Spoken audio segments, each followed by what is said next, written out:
What's up, everyone? Welcome to Bingetown TV. This is Jim, and I'm here with Luke and Dave, and we are finally here. The Last Kingdom rookies. We've made it to season 4, and we're all caught up and ready for season 5, the final season. Previously, we covered the pilot, seasons 1, 2, and 3, and also interviewed Alexander Villaume, who played Kjartan the Cruel in seasons 1 and 2. You can find all the prior episodes on whatever podcast app you're listening to us on now, or you can check out BingetownTV.com. Today, we are covering season 5, episodes 1 and 2. If you want to follow along with the rest of our season recap coverage, please hit the subscribe button on your favorite podcast app so you don't miss any of these episodes coming up. But before we get into season 5, I want to play a little game with the two of you guys, all right? And this game is called What the Hell Has Uhtred Ever Done in His Life to Brida to Deserve Her Bullshit? Okay? I have no fucking idea, but that is one of my biggest criticisms of this show.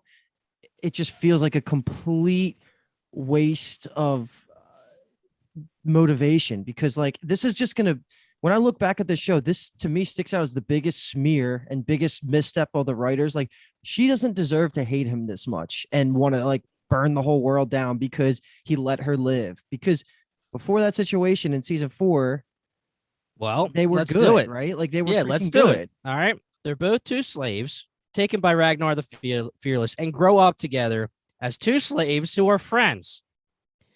They eventually become lovers.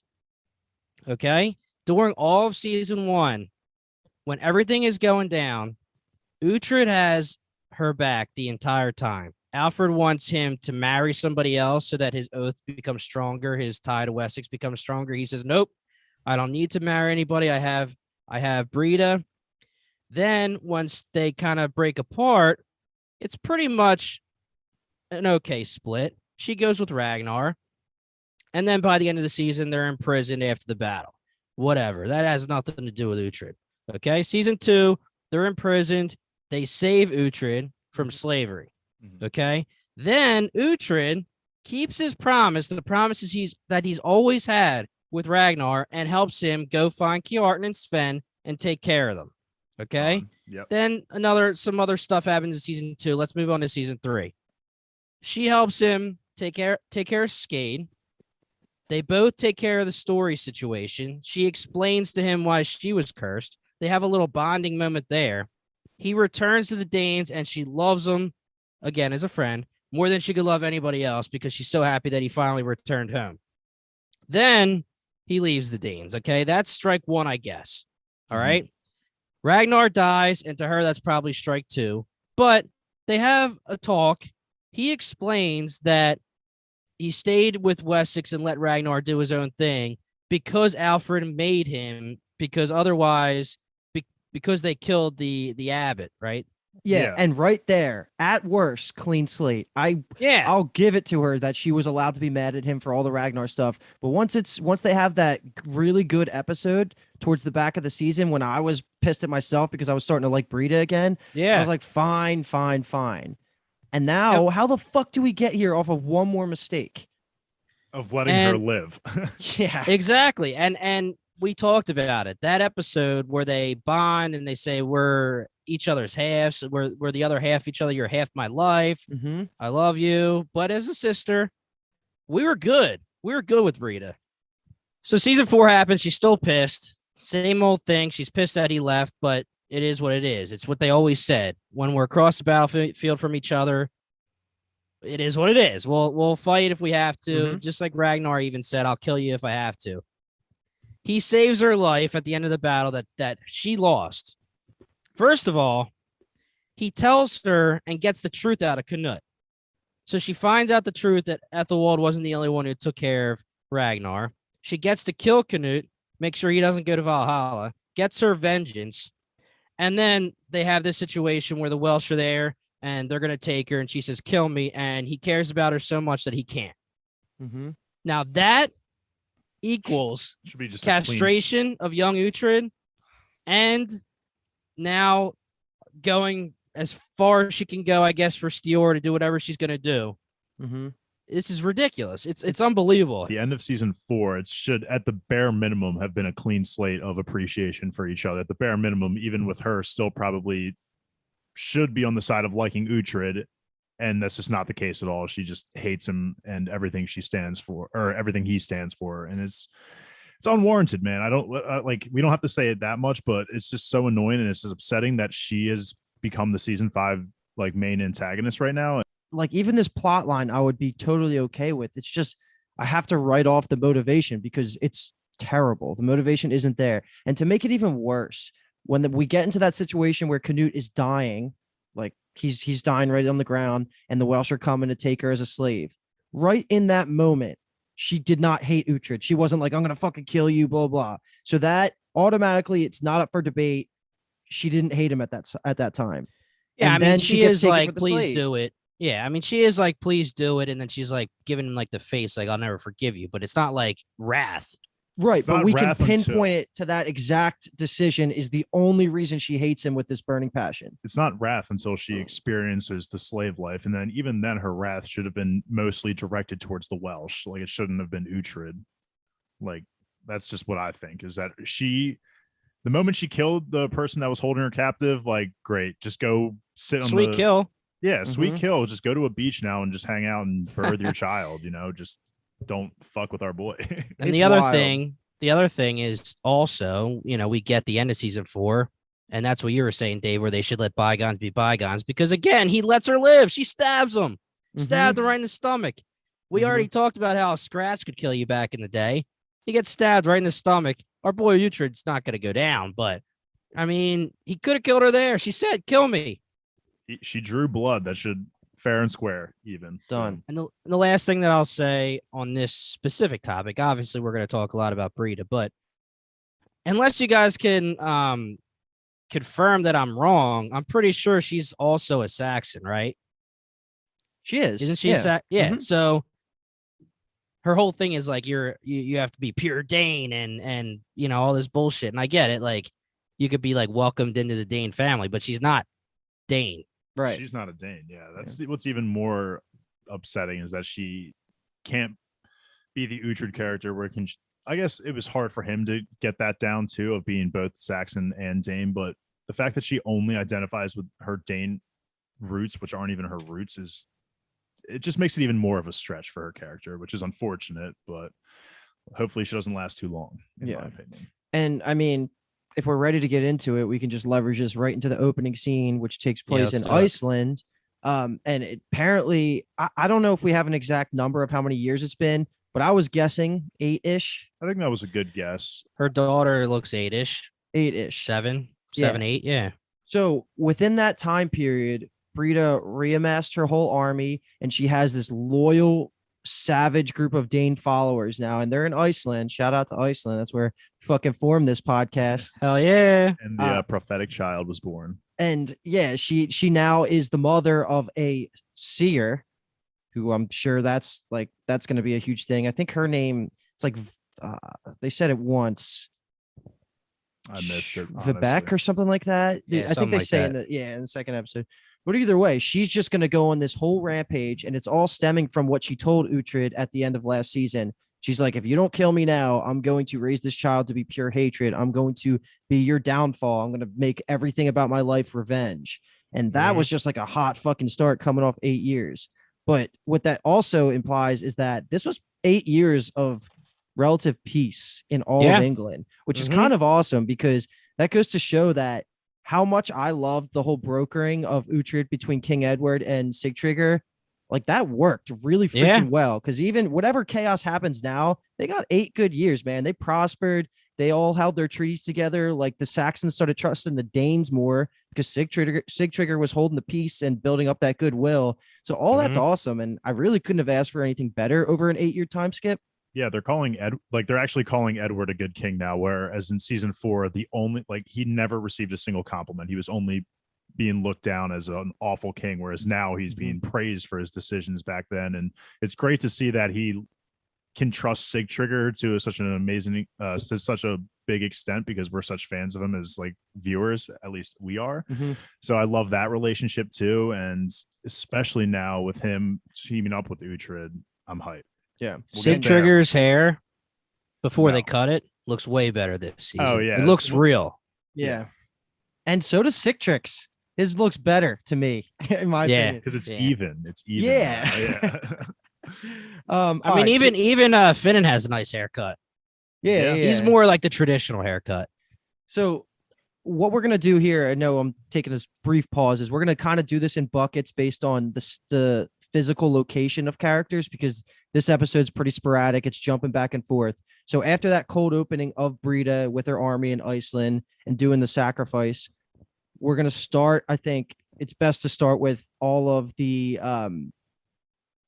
I guess what's the name of the city again? It's Rumcofa, right? Yeah. And this is, from what I gathered, is the southern border of the Kingdom of Mercia.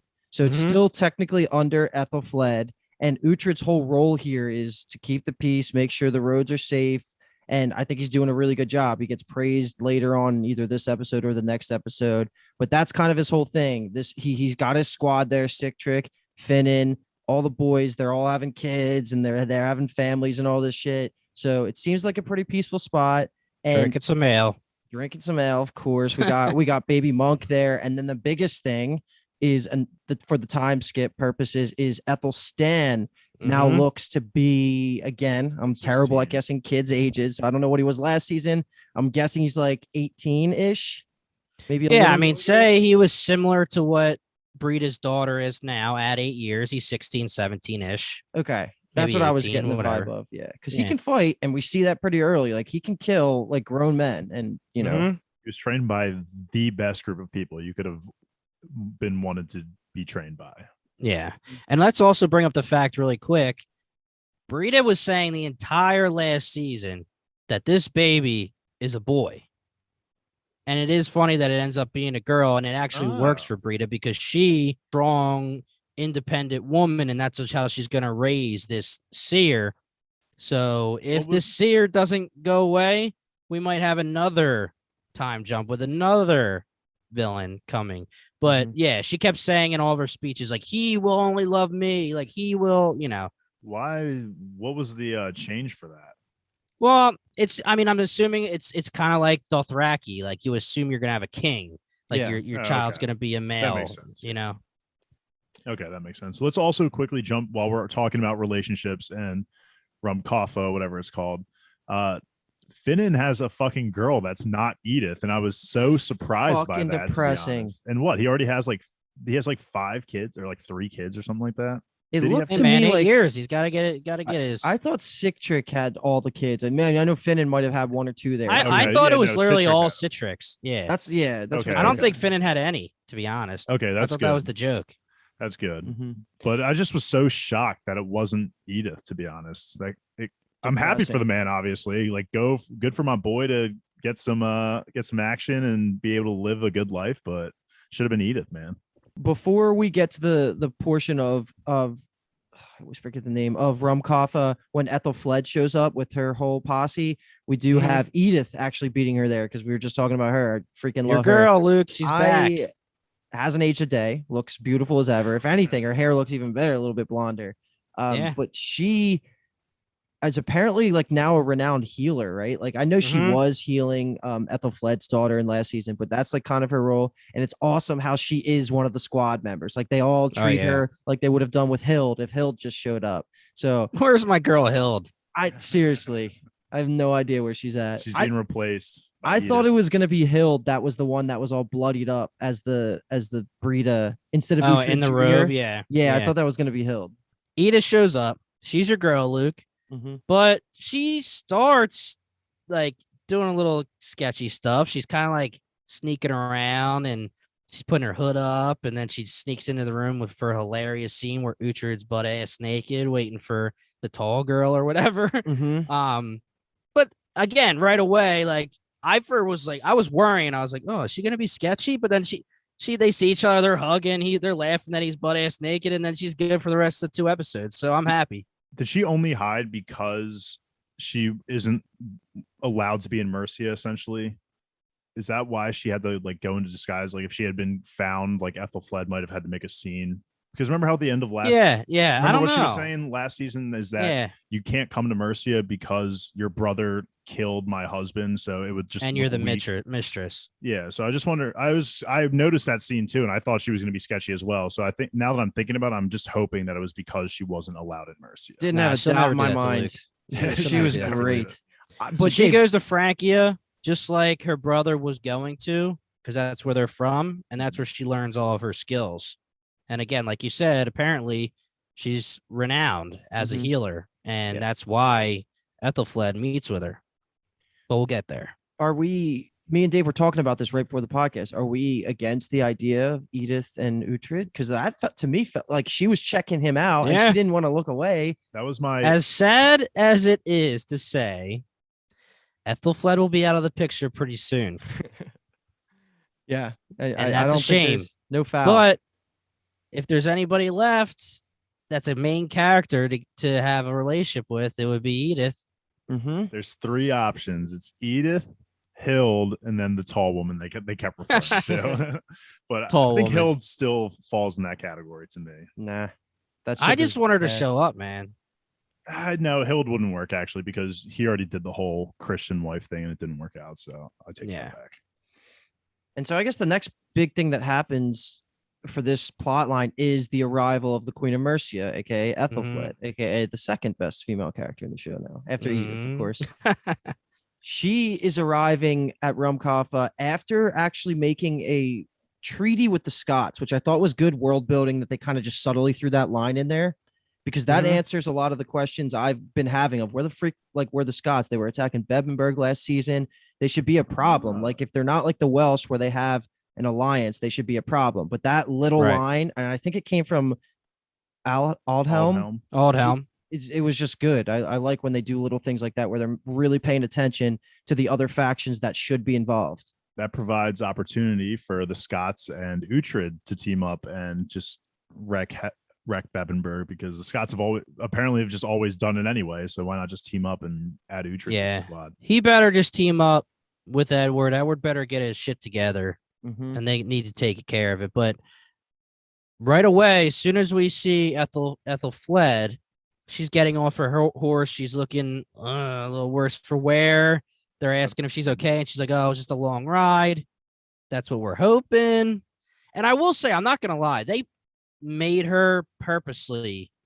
I wanted to say at first aged up, like the makeup, and even her hair was a little bit grayer.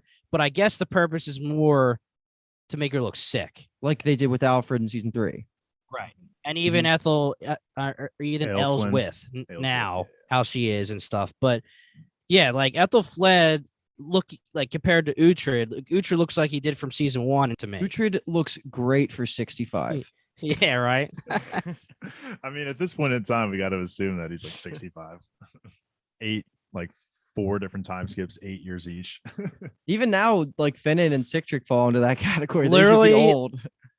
Aethelflaed was a kid when he was still doing big things for Alfred, and now Aethelflaed's kid is about to be queen. So let's talk about that. And she's probably 17-ish. The one negative of Last 80. Kingdom is just the aging process of some of these characters. Yeah, I guess that's why they were like, all right, we can't go fine. past like 5 seasons. This guy's gonna be 200 years old. It's a fine. It's the least worrisome issue to have. Yeah, I don't care. But until we get to episode 2, where I think a lot of the Rumcofa conversations get a little bit more interesting, I think the last big point that really happens is the arrival of Uhtred Jr. No penis. The clown has no penis. Oh my god! Wait, let me ask you guys a question. This we didn't talk about the Aethelstan stuff. Yeah, we can do it all. Quick. Luke already brought it up. One of the biggest introductions when we enter season 5 and when we enter this new city that Uhtred is defending, and while he's defending Mercia, we have Aethelstan. And he, again, we already talked about, he's probably 16, 17-ish. He's a strapping young man. And from all we could tell, he seems very capable. Blood month. It's blood month. He's getting ready to take some boar out. He looks like he's ready to do it. It seems like all around, everyone thinks he's ready except Uhtred. And even Finnan says, like, he's ready, you're not. It's like having another son that you just raised from when he was 8 years old. And this scene is one of the first big things we get. They're going on their hunt and they're all drinking. They're having fun. They got torches. They're not really caring. They don't have a care in the world. They're having, it's blood month. They're partying and they're just letting Aethelstan kill his first beast. Well, all of a sudden, Aethelstan is by himself, and we have a guy that he sees, and he says, "Who are you? Like, what are you doing here?" Because he can tell right away he's not from the town. And then 3-on-1, and our boy takes him out for the most part. He takes out he takes 2, yells for Uhtred. They all start hearing it. They're running towards him. The main guy, who we see a couple more times in the next 2 episodes, disappears, and we see that Aethelstan is actually capable. He kept himself alive, but now Uhtred is feeling sketchy. He's feeling a little anxious. He knows something's going on. Mm-hmm. Aethelstan's already in the like category for me, bordering that love category. We see him kick ass, and like I mentioned in the last podcast episode we released, I think his book knowledge is going to carry him a great ways as well. So I'm hoping that he's also very smart in battle IQ, also at the ready. So I think that's something to look forward to. He works as such. He looks even better when he gets highlighted against his half brother. Yeah. I forget his name. Aethelflaed, or is that? I don't even know, because he doesn't deserve a name because he's nothing. Yeah, it's such a good comparison because one gets raised by Uhtred and way more Dane-like, where the other one gets raised in Wessex under King Edward by the queen, pretty much. By the queen and Aethelhelm.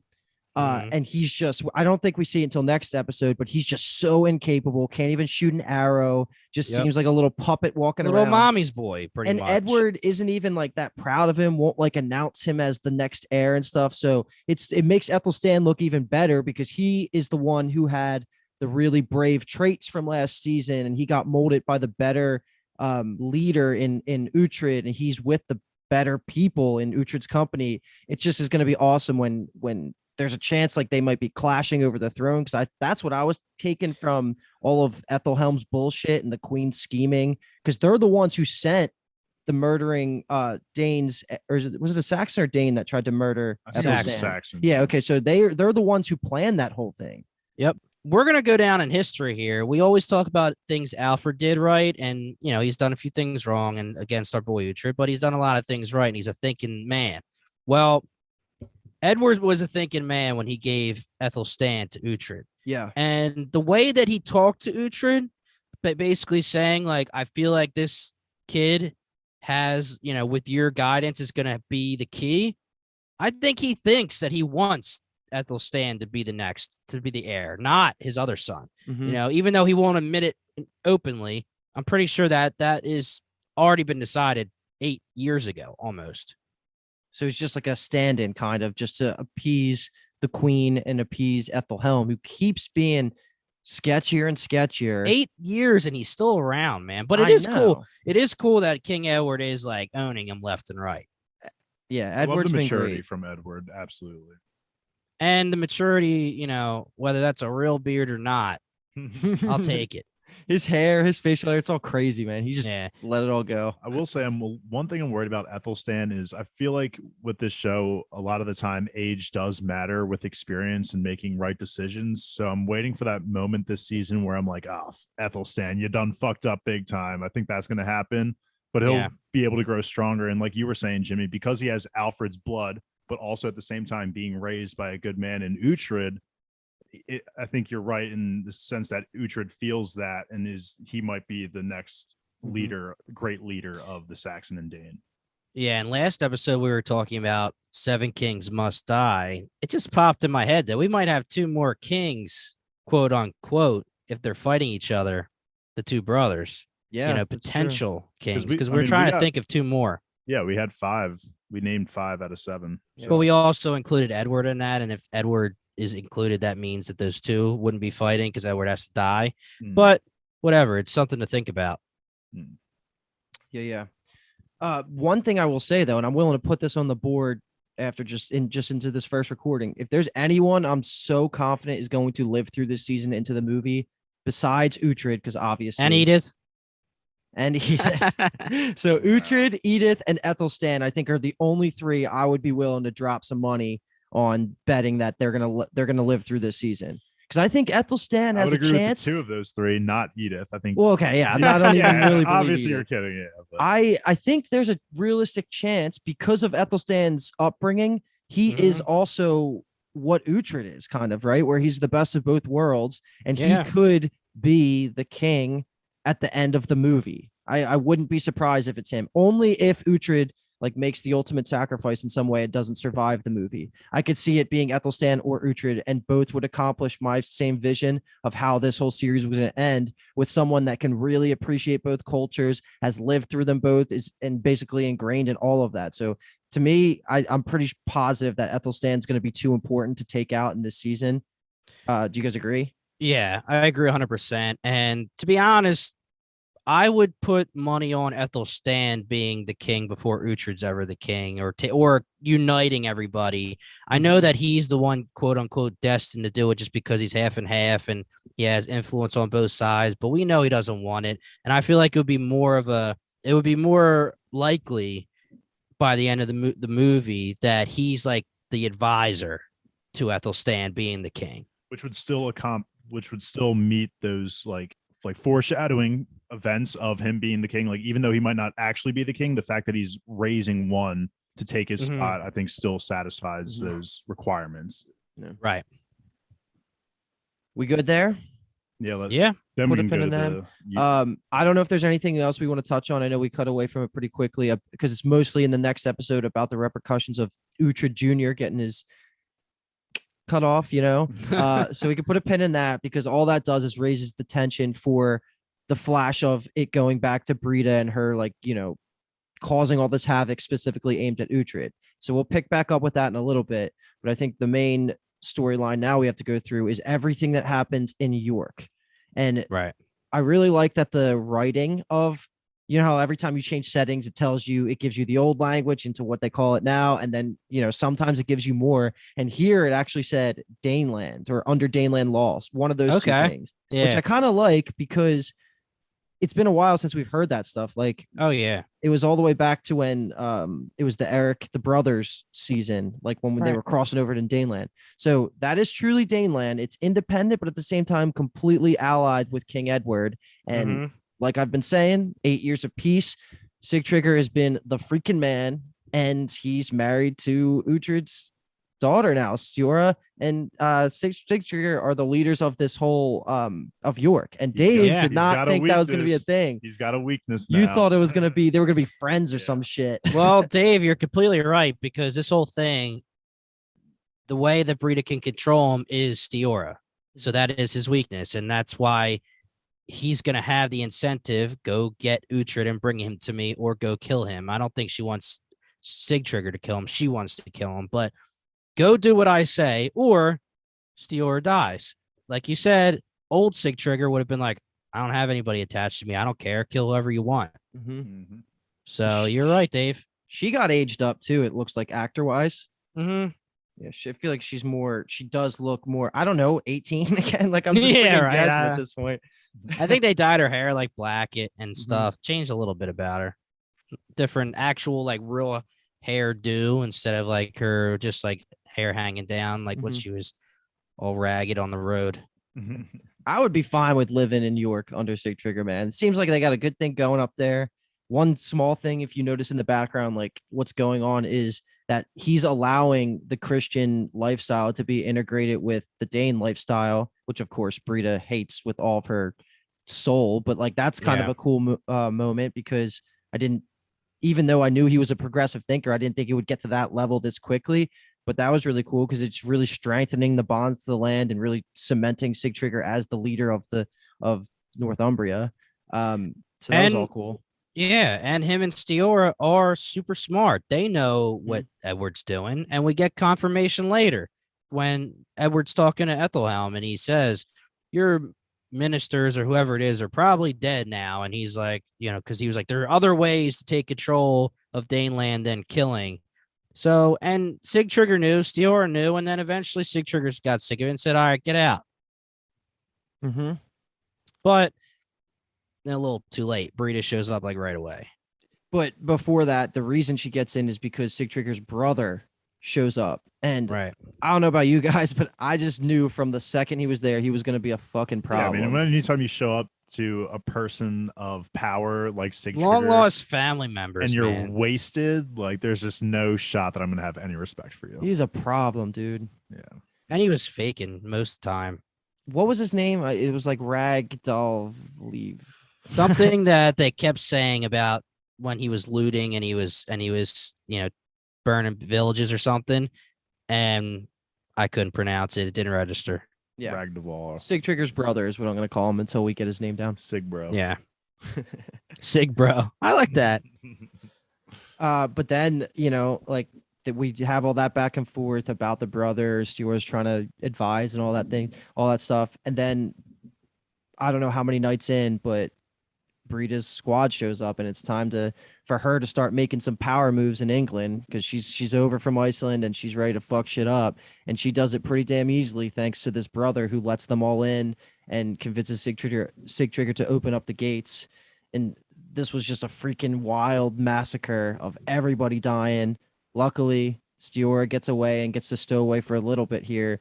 But the highlight for me was Sigtrigger being a fucking beast, looking like a Martell out there with that spear. Yeah. Jeez, that was awesome. Fighting Just everybody. whipping the fire around. It's definitely very cool. Sigtrigger is definitely, he's still not in the top 3 Danes yet, but he's getting close. I'm sure these upcoming episodes are gonna push that for me. Mm-hmm. Well, I was gonna say that the best thing about Brida in this episode was she cemented Sigtrigger as someone that doesn't have to turn evil at any point. Like he is now someone that can be pure good until he dies or until the end. So fuck yeah.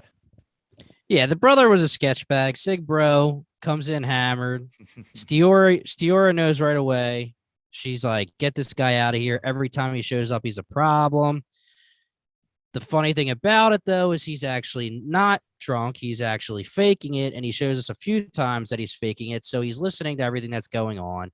Mm-hmm. And he knows that his secret plan is to bring in Brida and the army. He sits down with Sigtrigger and says, I have a few guys who are being accused of looting, and I just need safe haven. Can I please bring them in?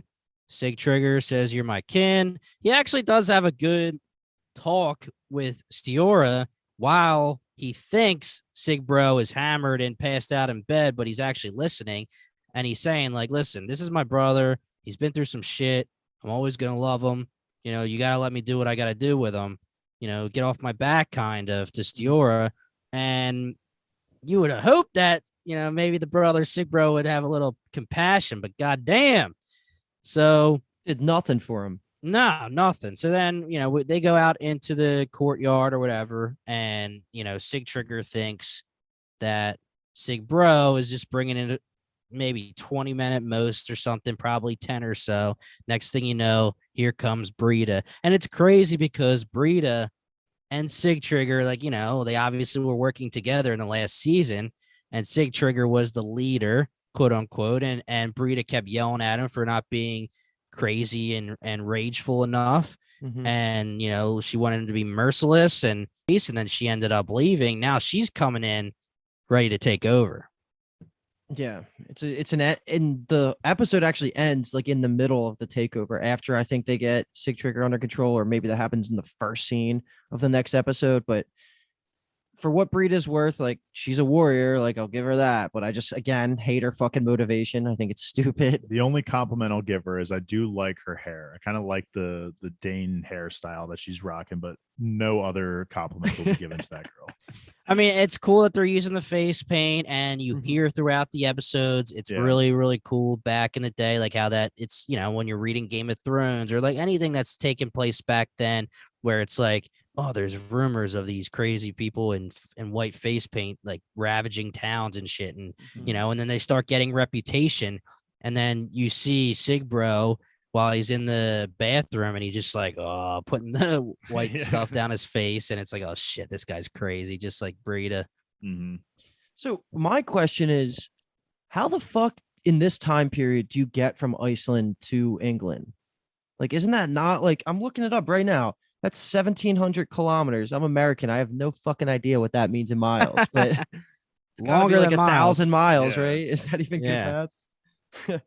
I just don't know. How do they do that? Like, is that something like, do you just take big ass Viking boats back and forth? I guess. Well, I they was gonna show say them sh- getting in boats, but yeah, I guess they just row them. I mean, the other crazy thing about this whole scenario is that young Uhtred comes in and someone had to have did the deed, had him start bleeding out, and told him it was Brida because it couldn't have been Brida because she's obviously gone unless she rowed her boat there, did what she did to Uhtred, let him loose, said, "Tell your dad Brida's here," and then right away bailed out to York.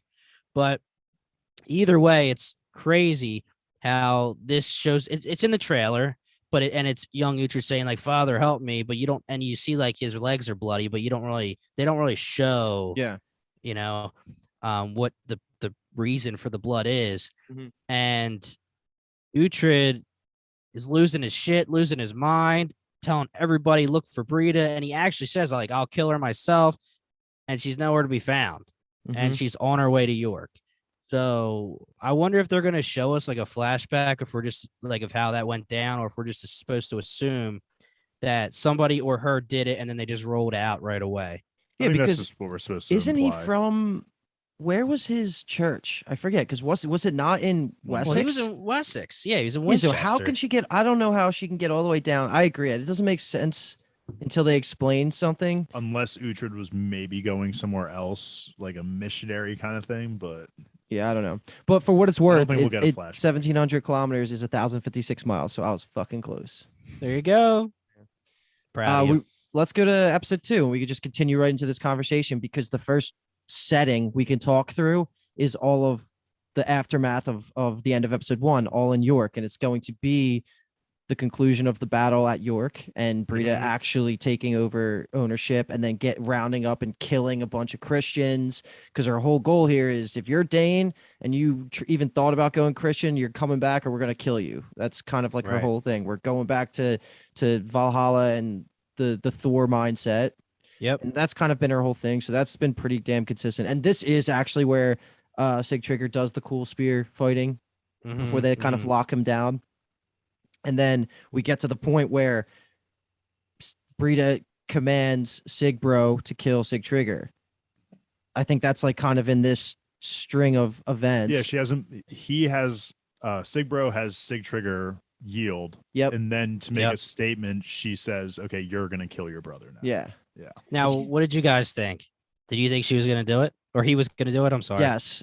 Yes. His head was underwater for however long it was, and I was like, "Well, there goes Sigtrygr." And I thought Sigtrygr was game over. I was ready to get on this pod and be like, "Dave, you wanted more time with Sigtrygr to put him in your top 3. We got nothing."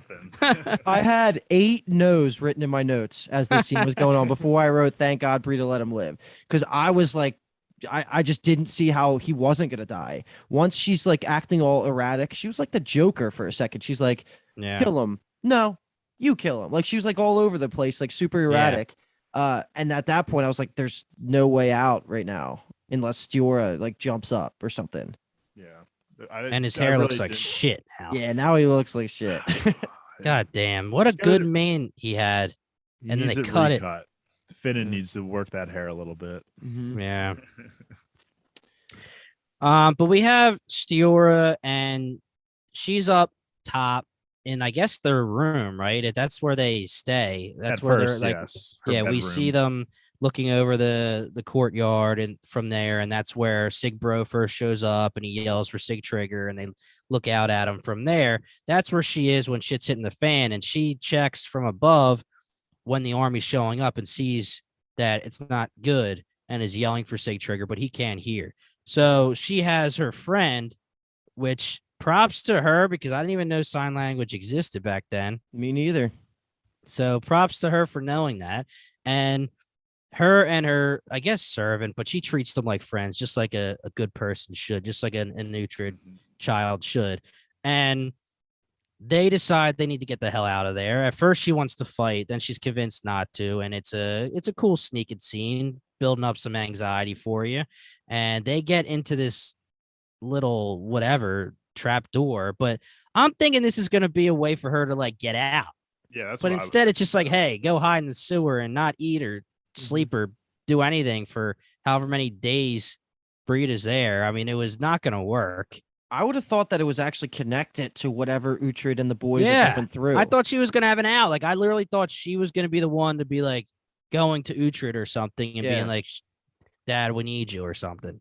Yeah, I wonder what is this just like a storage place? Because Uhtred's got the right idea in going in through whatever it is, like the shithole, literally a shithole. And yeah, I mean, I take it it's like a safe room, I guess, but at the same time, you know, where the hell is she gonna go? So because she knows, Brida knew she had to be there, and I was real nervous this whole episode. Anytime Stuart was on the screen, because she had that, she just conveniently had that little slit that was like a sewer, and she could just watch all of Brida's cruelty. So I was like, okay, she's gonna freaking stop this, and then she's gonna get tortured, and then she's gonna hold over. Like, I just thought it was gonna lead to a terrible chain of events, and it still might, based on the last scene of this episode. That was cool though when she's yelling through the sewers. Yeah, she was, because that was pretty badass. But what happens is, like, Brida's, I guess, just uses her daughter, and I have it here now. Vibeke, Vivek is what I'm going to go for as the name of the girl. She uses her as a seer again to walk around and start making sacrifices to the gods so that they can keep going with their plans. And at the same time, Brida's using it to leverage it as just like a threat against Dior. Like, come out, come on, we're going to keep killing all your people and all that stuff. But one thing I wanted to say is, like, this whole scene, because Brida, of course, makes all this happen. Like, I think I would rather hang out with Joffrey than Brida. Hang out meaning just like spend a day with him? Invite him over to my Thanksgiving dinner. Like, I hate Brida. Joffrey, I mean, I think you're having a little recency bias. It depends. Like, it depends if you're an asshole too, and Joffrey and you could be assholes together. Brida's just like a different kind of, like, I don't even know, man. Joffrey, Brida, and Aylesworth can all just sit at the dinner table by themselves, and they can sit at the kids' table, and I'll be with the adults. They're all three different types of hate. Yeah, they really are. I don't know. She's just, fuck Brida, man. She's so into the religion now. Like, I know she always kind of has been. She always believed in the curses and the sorcerers and stuff like that. But do we think there's going to be a reason she thinks her kid's a seer, other than the fact that it's her kid? And I was going to ask the same question. I was going to ask if we thought, like, what her powers were going to come to, because she keeps saying these sacrifices. Like, what are the importance of the sacrifices? Are we going to get into that, or are they just general sacrifices?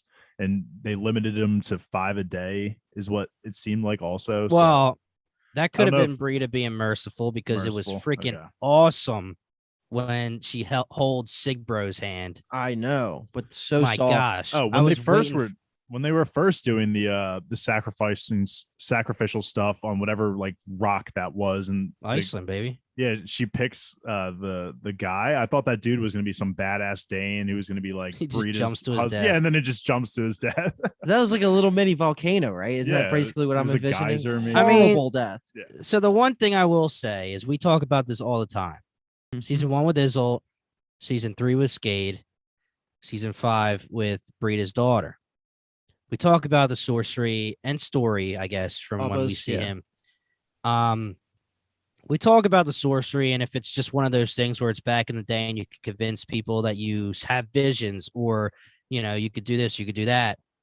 The only thing I will say is that she covers her eyes and picks a person, whatever. She could do that to anybody. That doesn't matter to me. She's throwing the rocks. I think they show her on the boat throwing the rocks and reading them, whatever that means. Kind of like that was story. what story did. Yeah, when he threw, like, the bones. The only thing I will say, though, is that she makes a sacrifice in episode 1. The guy goes into the geyser, or whatever you want to say, and then the volcano erupts and the light shines, you know, because Brida says, like, a sacrifice to Thor or Odin, you know, he'll be happy now, and then it gets sunny. And then after the sacrifice in episode 1, the volcano, and it's like, again, are we supposed to think something's happening here, or is it just another coincidence kind of deal? But for me, I don't have an opinion on whether she actually has powers or not. She's probably just, like, showing something to Brida. Brida always has been shown, like you said, Luke, to understand curses and stuff. So she's okay. So yeah, because the fact that Brida does truly believe in the curses, like, like we've been seeing in multiple examples with Skate and Story, she wouldn't lie to her people about her kid unless she truly believed it. So like there must have been some sort of a catalyst that made quote her unquote signs that you would see as someone who believes in that, maybe. Yeah. Like whether they're real or not, it doesn't matter. But if you believe in it, like Brida believes in it, and then she sees something in her daughter that would make her believe, she's a seer. Well, there you go. And then if you raise your daughter to think she's a seer, she's gonna do it. Yeah. I feel like these events, like these magical connections, are more so to be more metaphorical. Like, because they made the sacrifice, volcanoes aren't going to erupt every time they make a sacrifice, kind of thing. I don't really take too much. Yeah, you can see it if you want to see it. You can convince yourself into anything. I just don't know what she did to her people to convince them that she was that 8-year-old Vivek is a seer. But I think there's got to be more to it. Like, we're going to learn more about her. Plus, I mean, she could have also been making the case like I don't know if she was directly a seer, but I had some magical powers in the day, and now she took some mushrooms and saw some shit, man. That's true. She did have visions, but I don't know. She saw her and Ragnar on the boat. Back in the day, you could just say anything and people would believe you. Yeah, it's true. Back in the day, I could hold your hand, Dave, and Luke would just freaking kill you. Yeah, really. Which, but we're gonna step away from this storyline until everyone starts coming back, because the last thing that happens here is what we were saying. It's like Sig Bro is about to kill Sig Trigger, and then it gets stopped. And I thought that felt. I don't know if that felt a little bit plot armory or against what we've seen from Brida, where she's like not merciful at all. Like, do you think? Like, I don't really know how to take that scene. Like, I think thinking she's losing an advantage by letting him die, or like, I don't know. He's the connection to, like, he's the way to draw out Uhtred. I think it was a good decision on her to. Well, Steor is the main way, but I think that Brida understands that Sig Trigger is the leader of this Daneland, but in her eyes, it's like a weak Daneland because, they're not fully devout like she is with her people. And I'm just assuming that the mercy was, hey, let's start this conversation of you guys following me now. I'm merciful to your guy. Instead of doing the whole like fear me and I'll lead you, I think she's trying like all right, I can be merciful too. Remember who you are. And she was like, I'm not going to hurt you, but you have to, stop worshiping and come back to the real world, quote unquote. So I don't know. I mean, I think it was a tactic as a leader, but it's not fully in her personality. Right. I agree that strategically it made sense, but I thought that was against her thing of not believing in some of the religious things. Because to me, isn't that a sign from your God if you truly believing that she's a seer and you're going against that just for your own purposes, which is smart. But like, I thought that was against Brida's character. So I guess we're going to learn more about how much she truly believes that the seer is a seer. And like we're saying, like Vivek could be a very key component to how Brida's whole storyline plays out. The seer didn't really have any, but the seer didn't like have any interactions with Sig Trigger though. Like he wasn't chosen as a sacrifice. No. It was Sig Trigger's brother. Oh yeah. Okay. Sorry, I might have said you mixed that up a little bit. Yeah, I did. My bad. But if you meant Sig Bro, I understand. I did mean Sig Bro because I know the drowning was earlier in the episode. Right. The drowning is her telling him to do it, but then Sig Bro gets his hand held, and then she slashes his cheek instead. Yes. I just think that if you see someone that's like a character like Aethelflaed or a rat like this Sig Bro is, I just think there's always room to just instill fear and just manipulate them to whatever extent until they like have them, be a messenger. And if they die as a messenger, whatever, that kills two birds with one stone, Sig Bro is an all-timer. I love that fucking name. Sig Bro. Oh yeah. The next bucket that we're going to go to is a little bit too close to my own heart, so I'm going to need one of you guys to take it when we go through all of the bad news that Aethelflaed gets. Oh my gosh. I can't do it. Tears in the chat, man. So yeah, like I said, to start the episode 1, when we first meet Aethelflaed, she's getting off her horse. She's acting like she's worse for wear. She says it's just because it was a long ride. But like I said, too, her appearance just looks a little ragged. It was on purpose that they made her look like that. I couldn't tell in the very beginning whether they just wanted her to look older or sick. But now that we know the answer, it's pretty obvious they wanted her to look sick. she has this conversation, and it's, dude, it's awful. Everything that happens after the fact that we get the confirmation, but she has Luke's girl Edith in a room, and Edith is looking at her and saying, this is awful, and Aethelflaed is saying, I've had these before. I've had these cangers before. I can get them removed. Like, you're supposed to be, one of the best healers out there. Can you just remove it for me? Like, I don't care. Like, I'll deal with pain. I'll deal with you, cutting as much skin as you need to. And Edith is like, listen, you're not understanding me. Like, I can't. You're dying. It's tears in the chat, man. It gets diagnosed as a canker sore. Canker sore. Yeah, that's what she says. Yeah. I was convinced it was going to be cancer. Said canker, but I wrote breast cancer just because. I mean, I've never seen cancer like actually be like outside unless it's skin cancer. I mean, I thought a doctor, it was like, it looked like it was more inside, and that it was looked like grayscale to me, dude. Yeah, I mean, it's Sam Tarley, bro. But this is just so upsetting to me because we were gushing, me and Luke especially, in the last podcast episode over Aethelflaed, and to see her story potentially get cut so soon. Well, I guess it's really not that soon, but it just feels like she had so much more potential and so much more room to grow from Mercia too. And well, especially because we don't get to see the past 8 years. Mm-hmm. Yeah, like we know she did big things in 8 years. She's been keeping the peace. See it. Yeah. She made an alliance with the Scots recently. Everyone seems to love her. Her advisor is, in my opinion, became one of the best advisors of the show in Aldhelm. Probably is. Is that his name? Aldhelm? Yeah, Aldhelm. He's a beast. Like, he just like low key just started consistently killing it after he got over Aethelred and stuff. Yeah. And it's just insane to watch this because Aethelflaed is truly one of the best leaders of this show that we've seen. And the fact that she takes this news from Edith like a freaking champion, like she has her tears for a little bit, but she starts like quoting or like citing Alfred as a source of inspiration. She says like when Alfred got his news, he didn't just give up and die. Like, he still made sure that his legacy lived on. Right. And all of that's awesome because Alfred's our boy collectively. But the one thing that really got me was just the fact that like she knows she's going to die before like reconciling with Uhtred. And that part's so hard to watch. But the silver lining is that Finnan knows, and he's totally going to break before the battle and tell him. Oh, yeah. Just to kind of like put him at ease, even though it's going to make him sad. But I hope so. I mean, Aldhelm's acting is phenomenal because we've known since the very beginning that Aldhelm has loved Aethelflaed. And, he's saying like Mercia cries. He says, there's, I cry, it was good acting.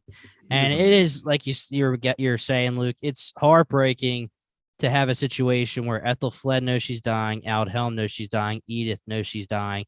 And then Aethelflaed has work to do now. She knows she has to take care of the succession, so she can't help Uhtred, and Uhtred just tears her up. And everybody in the room except Uhtred knows that she's dying, and that's the reason, but she won't tell him. Mm-hmm. Oh, my gosh. It's so hard to watch, obviously, and you can't, obviously he's in the wrong, but you can't blame him either because he's going through this whole family issue. Well, wait, he's not in the wrong if she's okay.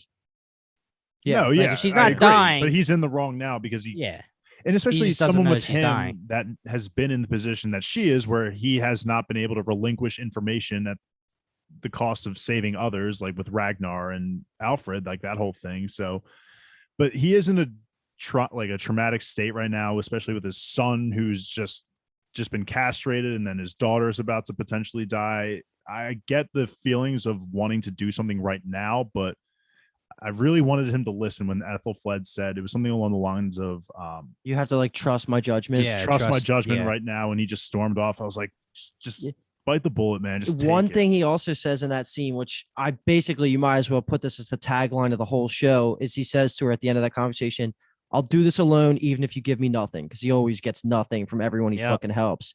It's basically Thanos, right? Fine, I'll do it myself, right? Like, that's just how I feel every time it's Uhtred. But in this context, it's sad because Uhtred will get it done, I'm sure. And it's just, she's probably going to die. I don't think they're going to ever see each other again. Uhtred and Aethelflaed. Like, I took it like the assumption was that you need to let him take care of what he needs to take care of. Like Aldhelm says, when she asked him, she says, "Should I have told him?" And he said, not unless you want him to try to save Theory with a broken heart.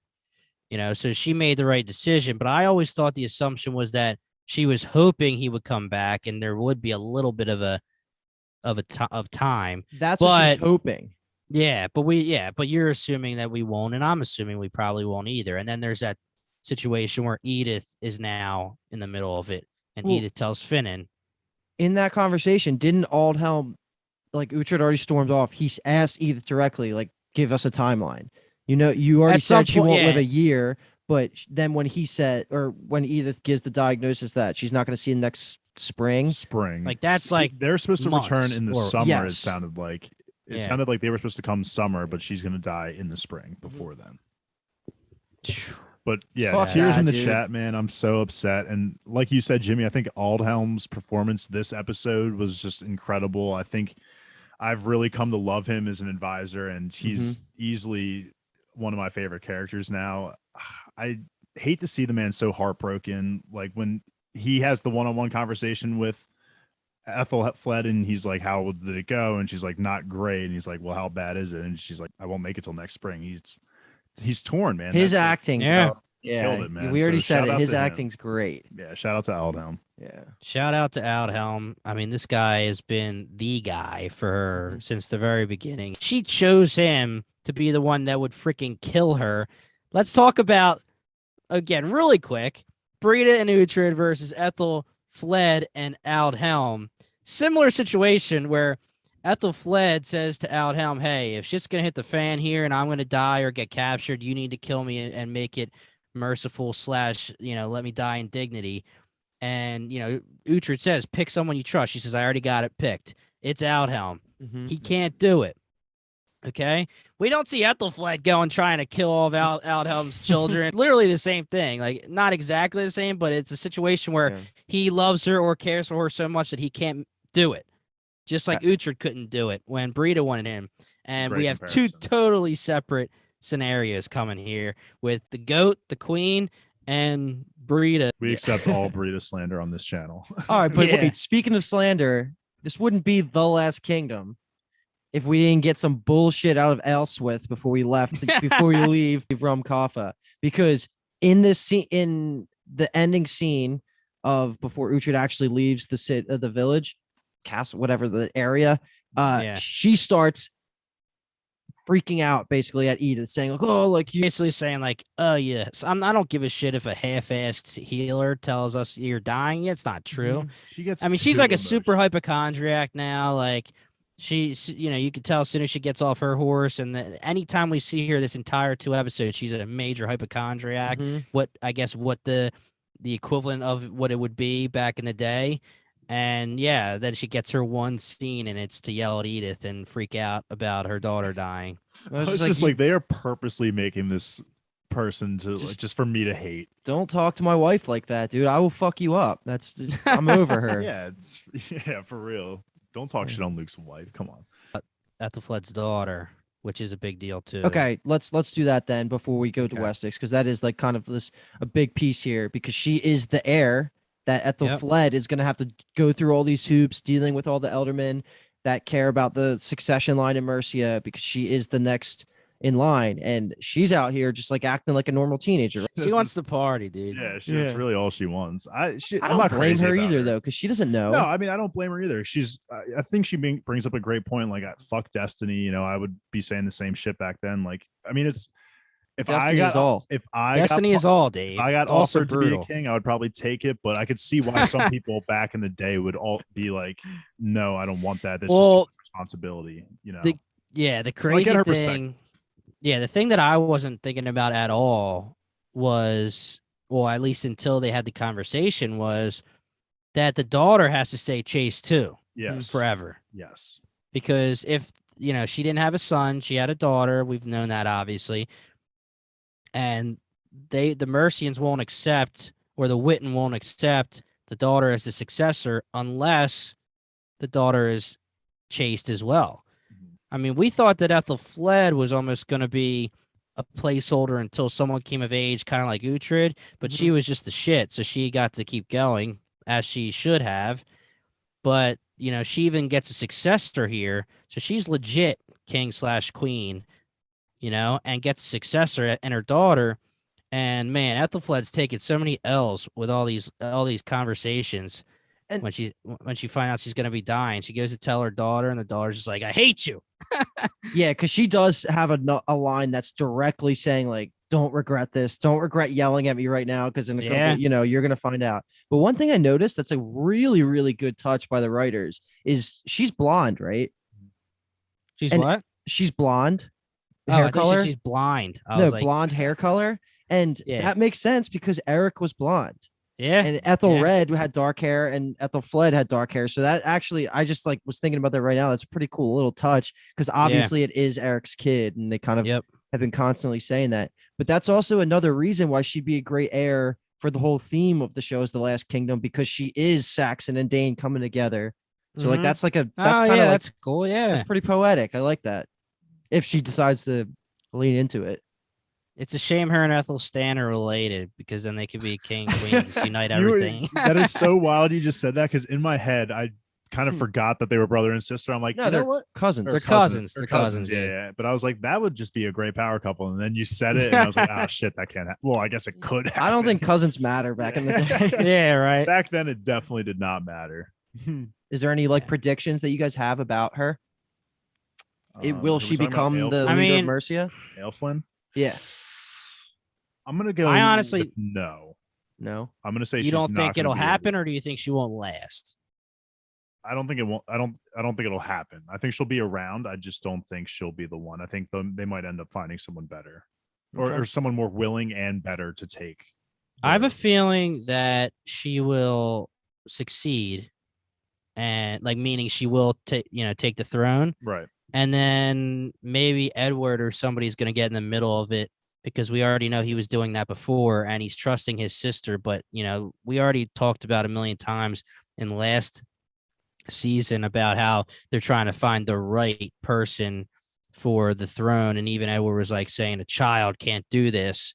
So maybe Edward gets in the middle of it. I'm not sure, to be honest. I'm also thinking now, because of what your comment is about the blonde hair and it being Eric's kid, I think that would also back up my point in her not being the ruler, because I think it would just be too obvious for people to be like, the rumors of her being a Dane child are very possible, and that would just cause a bunch of conflict. That's very Game of Thrones-esque, right? And Aethelred and stuff. That's true. And Aethelred did say, your daughter, not our daughter, but he says your daughter looks a little fair for a Mercian. Never identified the child as his daughter. I feel like even in front of others too would just call her to as your child. Yeah.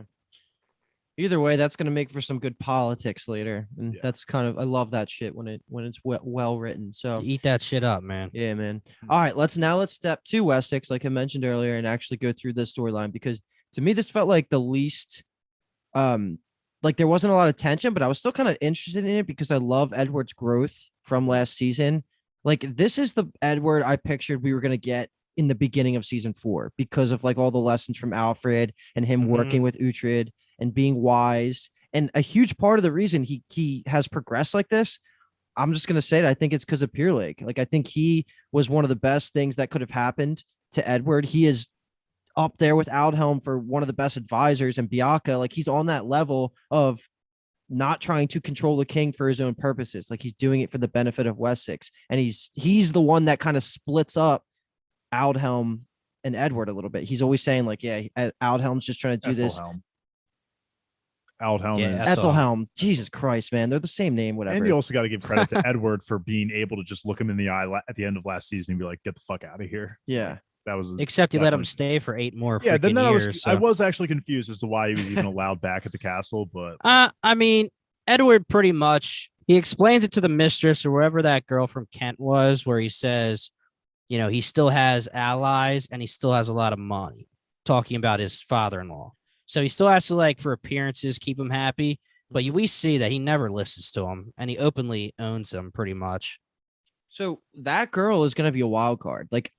I thought she was going to be something, and then she wasn't. But then at the same time, was she, when she took the bribe to give to Edward, is she still kind of sketchy in your guys' opinion, or is like she doing that because she truly does like Edward? Or is she trying to play both sides? Like, I don't know I don't have a good read on her. I took it like, or Edward actually does like her a lot, and I think they're gonna be like a couple on the side, which could lead to her dying from 100% from the queen side. We see from Aethelhelm and from the queen that got a lot of mistresses. Yeah. So just like Alfred was, man, he liked his women. Yeah. I don't have much of a prediction on her yet, but I do think that I'm happy at how pleased I was with the Wessex scenes. Like I was still like very entertained by them, and I'm just because Edward's gonna have to make some big boy decisions coming up here about what he's gonna do with the leader of Mercia and then what's going on with Uhtred and Brida. So he's gonna have some big decisions. I hope he ditches out on Aethelhelm's daughter, or whatever. The queen? I don't think he can just do that. I hope he ditches out on. Well, he literally. Oh my gosh, he owns her so bad to Aethelhelm when they're talking about matches.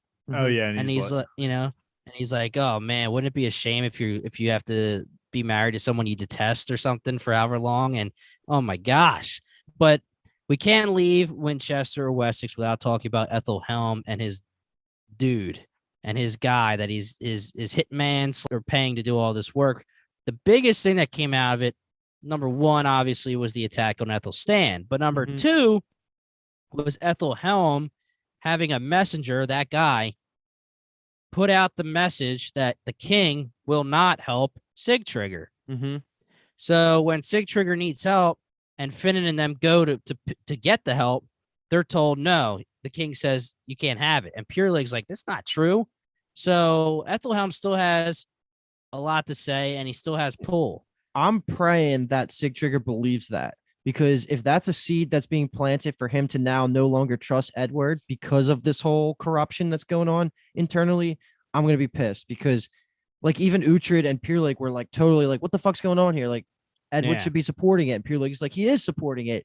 But all of this disarray coming around from Aethelhelm, he's a little bitch. And let's add on to this little plot bucket too, because the body, what are we calling him? His messenger also learns about Aethelflaed's terminal disease, terminal sickness, because that's kind of all like within this, and he's gonna damn gambling that priest, man. Yeah, it's Father Benedict. We didn't talk about him in the first half of this podcast, but what he is a priest. Was he sent from Mercia, from literally like bouncing from high kingdom to high kingdom because he's just gambling away his life? Yeah, he has no money, and they figured bringing him to where Uhtred is, Rumcofa, would calm him down a little bit, and not because there's nothing to gamble. There's nothing there.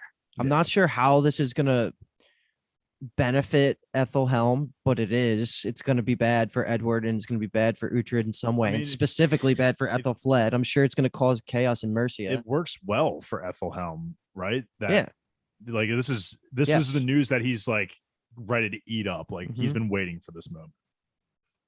And that kind of goes to my point where I don't want Edward to have any kind of heel turn like he did in season 3 when he was trying to, or season 4 when he was trying to take over Mercia. But if he finds out from Aethelhelm somehow, which again, I don't know if that even would happen, because Aethelhelm is trying to use like his own collateral. Like he's trying to hold anything he can against Edward. But if he does find out from Edward that his sister's dying, that could cause him to have to make moves on Mercia.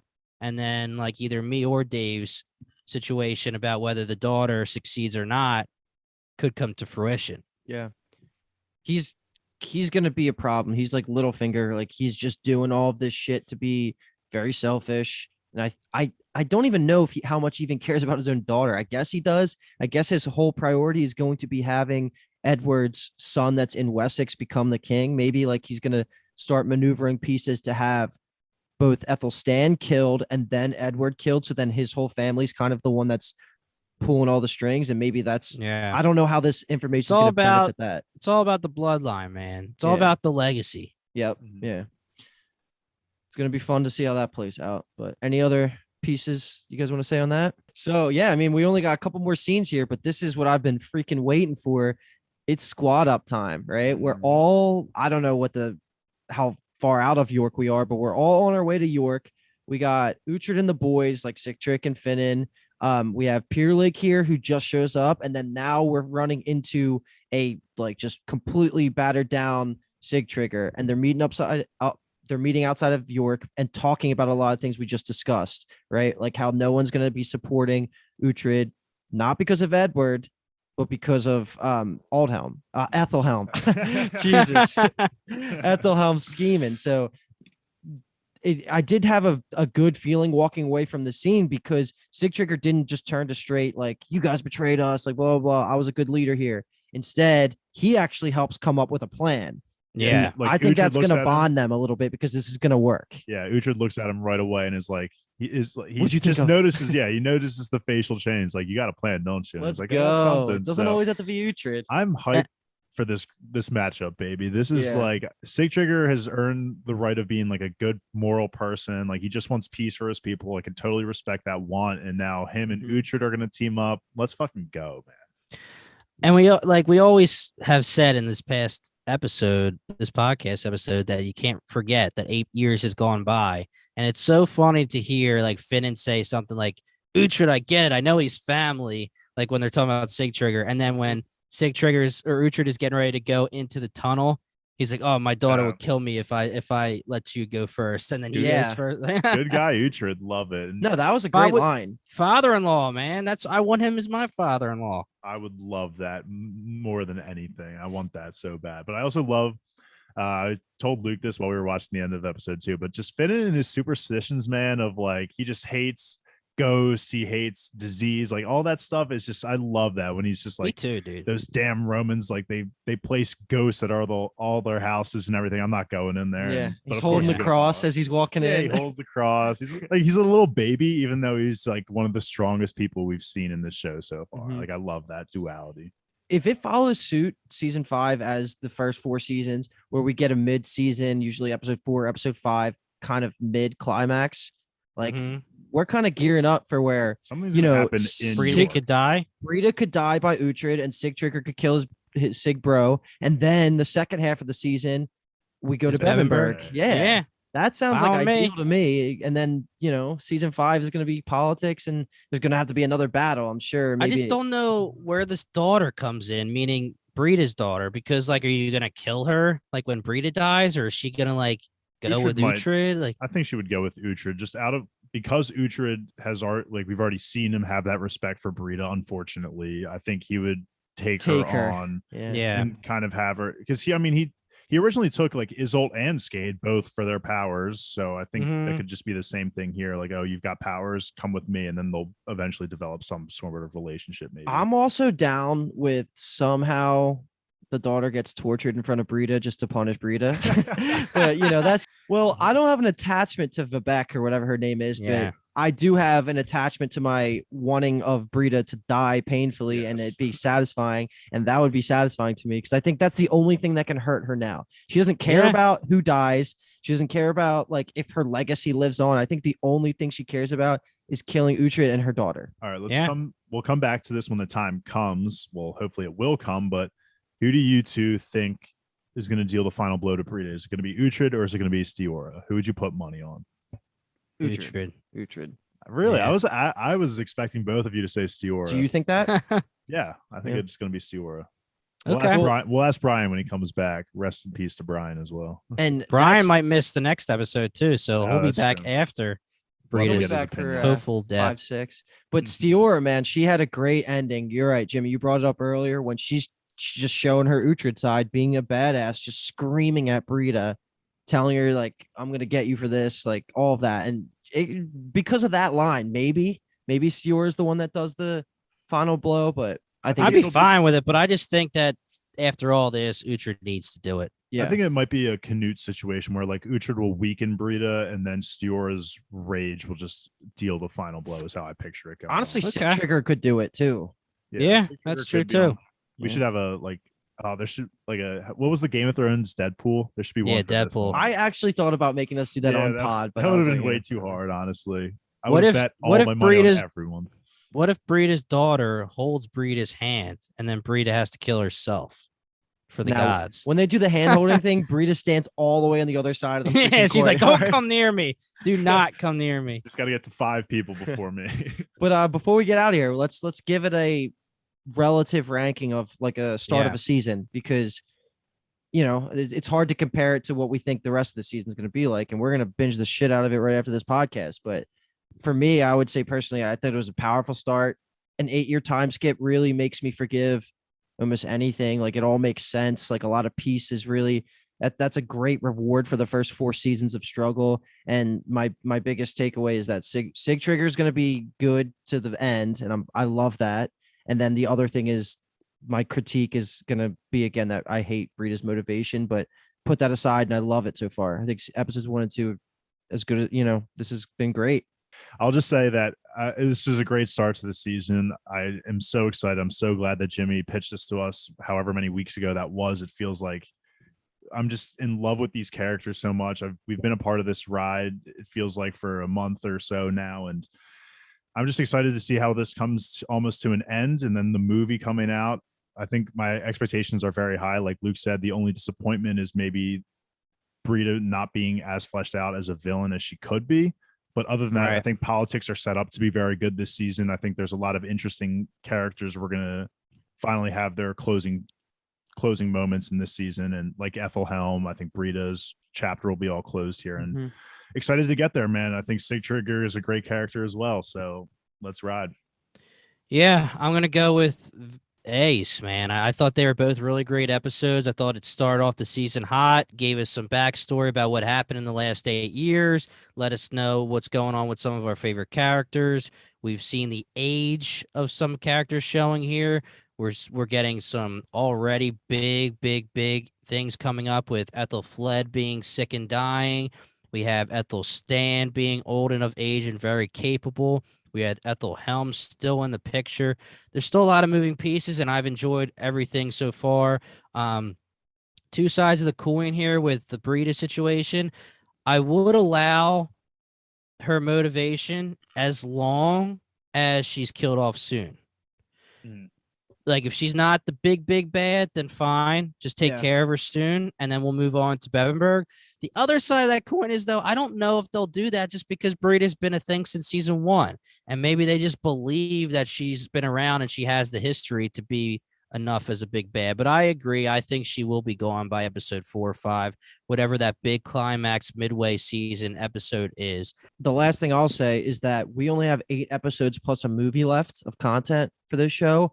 And I still don't think that, like, we have nearly enough screen time for Uhtred's cousin in Bevenberg. Like, he needs to be built up a little bit, because Bevenberg, even if that's not like the movie's goal and that's just like the season 5's goal, like, that has to still stick that landing. That's still got to be a thing. It just feels inevitable. Yeah, like it's been there since episode 1. So we need to build that evil villain up a little bit more, because they killed the uncle.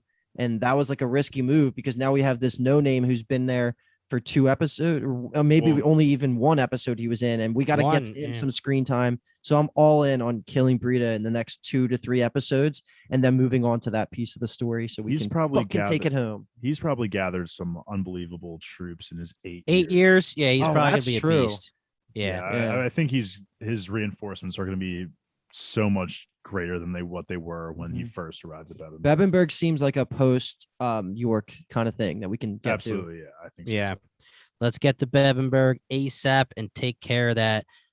Guys, episodes 1 and 2 of season 5 are done. Dave is flexing for the camera. He loves it so much. If you like what you hear, please, if you're watching our video, subscribe on YouTube. If you're listening on the podcast, subscribe on any of your favorite podcast apps. Hit us with a 5-star review. We really appreciate it. We will be back very soon with episodes 3 and 4, and we're going to keep going with the 2-episode series until maybe the finale will do by itself. We'll figure that out when it gets there. Brian will be back soon. We miss him a lot, but for now, me, Luke, and Dave are holding it down. If you guys want to support the pod, we have a Patreon, patreon.com/BingetownTV. 2 tiers. The second tier is the big one. $5 a month has all of our exclusive content, exclusive podcast interviews, exclusive video interviews, uncut with the celebrities from some of our favorite shows that we get a chance to talk to. Such a great time. We're going to be adding a lot to the Patreon very, very soon. You can find us at Bingetown TV on Twitter, Instagram, TikTok, YouTube. It's all there. Guys, Destiny is all. Destiny is brutal. Once again, we are Bingetown TV. And Dave, look at the camera before I say thank you so much for listening.